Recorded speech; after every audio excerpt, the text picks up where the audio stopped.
ఏపీలో అమరావతిలోని CK convention హాల్లో జాతీయ పంచాయతీ రాజ్ దినోత్సవ సభ ఇవాళ ఘనంగా నిర్వహించారు.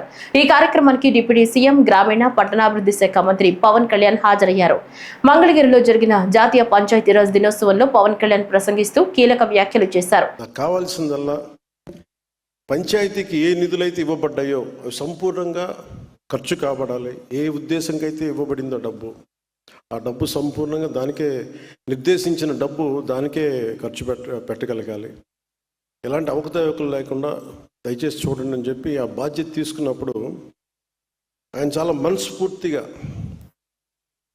శశిభూషణ్ గారు చాలా మనస్ఫూర్తిగా తీసుకొని మేము మన ఇన్ని కార్యక్రమాలు చేస్తుంటే వెన్నంటే ఉన్నందుకు ముందుగా శశికుమార్ గారికి నా ప్రత్యేకమైన ధన్యవాదాలు.